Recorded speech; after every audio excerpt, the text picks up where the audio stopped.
Hello दोस्तों, आज हम बात करेंगे गॉलस्टोन्स के डिफरेंट सर्जिकल टेक्निक्स के बारे में। कौन से टेक्निक सेफ और इफ़ेक्टिव हैं, आपको कौन सी सर्जरी ऑप्शन चूज़ करना चाहिए, सब कुछ आपको इस वीडियो में मिलेगा। तो इस वीडियो को एंड तक ज़रूर देखें क्योंकि आपकी हेल्थ के लिए ये सही डिसीजन लेना बहुत ज़रूरी है। Hi, I am doctor Sushant Vadera, senior advance laparoscopic and bariatric surgeon, Delhi NCR से। आज हम बात करने जा रहे हैं गॉल स्टोन्स की सर्जरी के बारे में। गॉल स्टोन्स का जो प्रीडोमिनेंट ट्रीटमेंट है वो सर्जरी ही होता है गॉल ब्लैडर की। इसमें अलग अलग टेक्निक्स होते हैं। सबसे पुराना टेक्निक जो कन्वेंशनल टेक्निक जिसे हम ओपन सर्जरी कहते हैं, उसमें एक लंबा चीरा लगाया जाता है पसलियों के नीचे राइट साइड पे, जहाँ गॉल ब्लैडर होता है लिवर के नीचे।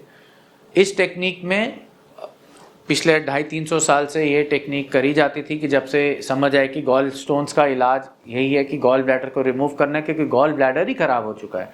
तो पहले टाइम से ओपन सर्जरी करते थे, कट देते थे बड़ा, और उसमें मसल्स कटती हैं आपकी और गॉल ब्लैडर पूरा निकाल दिया जाता है। उसको बाइल डक्ट और उसके सराउंडिंग स्ट्रक्चर्स से जेंटली डिसेक्ट करके निकाल देते हैं।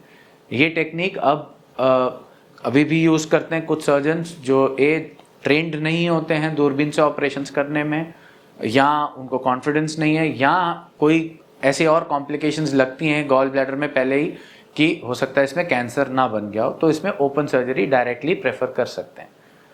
अब जो सबसे कॉमन सर्जरी है गॉल ब्लैडर स्टोन की, वो होती है लैप्रोस्कोपिक सर्जरी या दूरबीन द्वारा laparoscopic removal of gall bladder. इसमें 4 छोटे पंक्चर्स करे जाते हैं, 2 12 mm 10 mm के होते हैं 10 सूत के, और 2 5 mm के होते हैं, जिससे हमारा कैमरा, जैसे आप यहाँ देख सकते हैं, एक से कैमरा जाता है और एक हमारे वर्किंग इंस्ट्रूमेंट जाते हैं और हम gall bladder same surgery laparoscopically दूरबीन द्वारा कर देते हैं। इसमें मसल्स की कटिंग नहीं होती है, तो पेशेंट्स का पेन कम होता है ओपन सर्जरी के मुकाबले, और पेशेंट्स जल्दी चल फिर पाते हैं और अपने वर्क पे जल्दी से चले जाते हैं। अब आजकल एक और टेक्निक है जो कॉमनली लोग सेल करना चाहते हैं, उसे बोलते हैं रोबोटिक सर्जरी।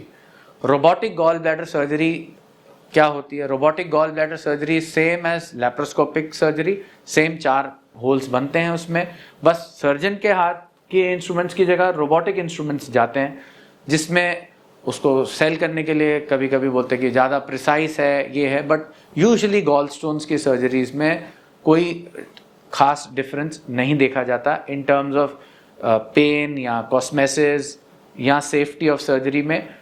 कुछ टेक्निक्स में हाँ रोबोटिक सर्जरी ज़रूर अच्छी होती है कि कुछ कॉम्प्लिकेटेड गॉल स्टोन्स हैं या कहीं पर हो, तो वहाँ पे अगर सर्जन की कैपेबिलिटीज़ कम है सूचरिंग की, अंतर टाँके लगाने की, तो रोबोटिक प्लेटफॉर्म को यूज़ कर सकते हैं।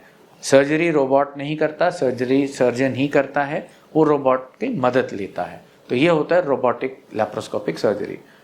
अब एक टेक्निक और है जो कि कहलाती है single incision laparoscopic gall stone surgery, single incision cholecystectomy laparoscopic. इसमें हम नाभि के अंदर को यूज़ करते हैं। नाभि एक हमारा नेचुरल स्कार है बॉडी का, उसमें हम अपने इंस्ट्रूमेंट्स डालते हैं और एक छोटे इंस्ट्रूमेंट, एक नीडल ग्रास्पर से हम गॉल ब्लैडर को पकड़ते हैं, और मेन हमारे 2 इंस्ट्रूमेंट्स 3 वो नाभि के अंदर ही होते हैं। उससे क्या रहता है कि पेशेंट को पेन लैप्रोस्कोपी के मुकाबले कम होता है।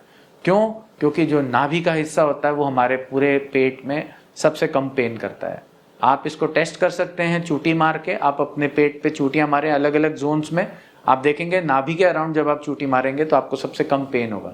तो ये इस चीज़ का हम फ़ायदा उठाते हैं इस टेक्निक में। तो हमारे जो वर्किंग इंस्ट्रूमेंट सारे नाभि के अंदर होते हैं, एक तो दाग नहीं आता और पेन कम होता है। लैप कोली या नॉर्मल लैप्रोस्कोपी में जो ये ऊपर प्रकार बनाते हैं, जो आप देखेंगे यहाँ पर हम जैसे पॉइंट कर रहे हैं, हमारे फेफड़े की मसल डायफ्राम उसके नीचे होता है और अब्डोमेन की मसल्स ये यहाँ मिक्स होती हैं।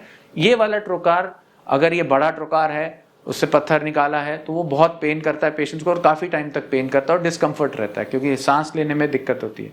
लेकिन क्योंकि आप देख सकते हैं सिंगल इंसिशन में हमारा ऊपर के हिस्से में हमने कहीं पर कोई वो नहीं बनाया है होल, वो नीचे ही रहता है नाभि के एरिया में, तो उसमें पेशेंट को पेन काफ़ी कम होता है। पेशेंट्स कुछ 1 से 2 घंटे के बाद सर्जरी के बाद आराम से चल फिर रहे होते हैं, और कोई कोई पेशेंट्स तो सेम डे डिस्चार्ज भी हो जाते हैं, बट यूजुअली हम ओवरनाइट ऑब्जर्वेशन के लिए रखते हैं। सो ये टेक्निक्स हैं सर्जरी की। होप आपको ये वीडियो पसंद आएगा। Do like, share and subscribe for more such content. Thank you.